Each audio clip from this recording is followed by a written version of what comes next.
Assalamualaikum warahmatullahi wabarakatuh. Selamat datang kembali di channel Cerita Sholawat, channel yang membahas kisah-kisah penuh hikmah dan amalan yang mendekatkan kita kepada Allah Subhanahu wa Ta'ala.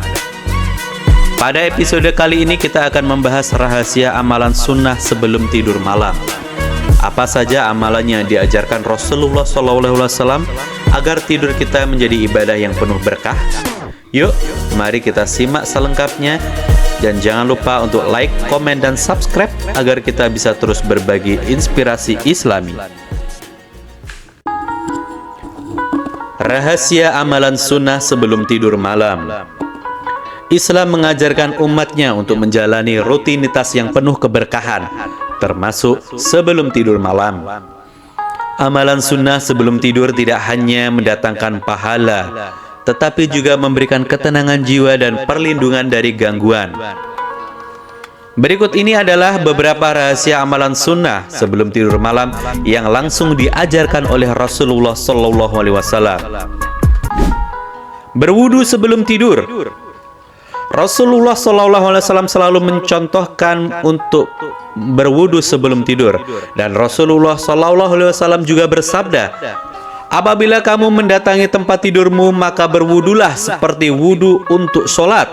Hadis riwayat Bukhari dan Muslim. Berwudu sebelum tidur menjadikan tidur kita dalam keadaan suci, sehingga malaikat akan mendoakan kebaikan untuk kita sepanjang malam, sepanjang kita tidur hingga pagi bangun subuh. Membaca zikir dan doa sebelum tidur. Rasulullah SAW mengajarkan zikir dan doa yang dapat melindungi dari gangguan setan serta memberikan ketenangan, antara lain membaca Bismikallahumma ahya wa bismika amut. Artinya, dengan namamu ya Allah aku mati dan dengan izinmu aku hidup. Membaca tasbih subhanallah, tahmid alhamdulillah, dan takbir Allahu Akbar masing-masing sebanyak 33 kali. Membaca ayat kursi atau surat Al-Baqarah ayat 255. Nabi Muhammad SAW bersabda bahwa orang yang membaca ayat ini sebelum tidur akan dilindungi dari gangguan setan hingga di pagi harinya. Nomor 3, membaca surat-surat pendek.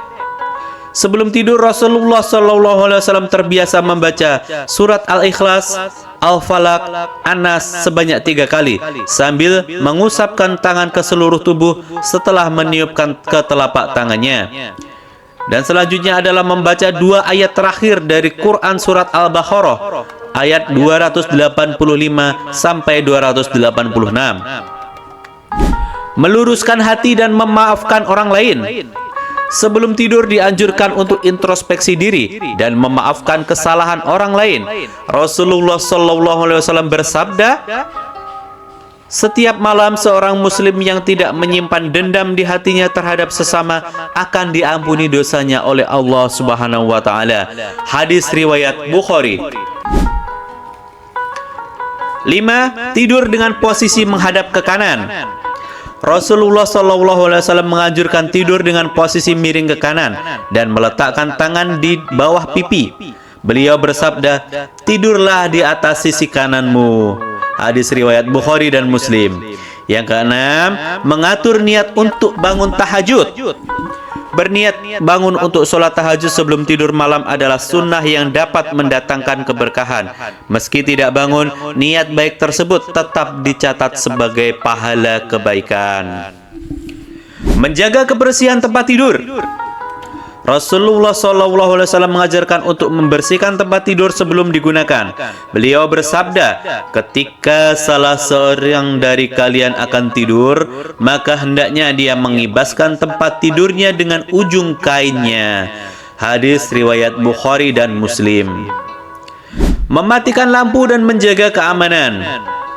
Dalam hadis yang lain, Rasulullah SAW menganjurkan untuk memadamkan lampu, menutup pintu, dan menyimpan makanan dengan baik sebelum tidur untuk mencegah bahaya dan menjaga kebersihan. Hadis riwayat Bukhari dan Muslim. Dengan melaksanakan amalan sunnah ini, tidur kita tidak hanya menjadi istirahat fisik, tetapi juga menjadi nilai ibadah yang berpahala.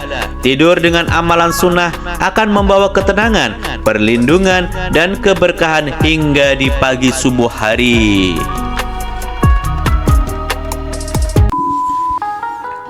Kaum muslimin muslimat yang dimuliakan Allah, alhamdulillah kita telah membahas rahasia amalan sunnah sebelum tidur malam. Semoga apa yang disampaikan dapat menjadi inspirasi untuk kita semua dalam memperbaiki kebiasaan sebelum tidur. Jangan lupa untuk terus bersolawat, karena solawat adalah kunci keberkahan hidup dan solawat menjadi penyelamat kita di hari kemudian. Jika sahabat kaum muslimin muslimat menyukai video ini, silakan like, komen, dan share agar manfaatnya semakin luas, agar menjadi amal jariah untuk kita semua. Sampai jumpa di episode berikutnya di channel Cerita Sholawat. Wassalamualaikum warahmatullahi wabarakatuh.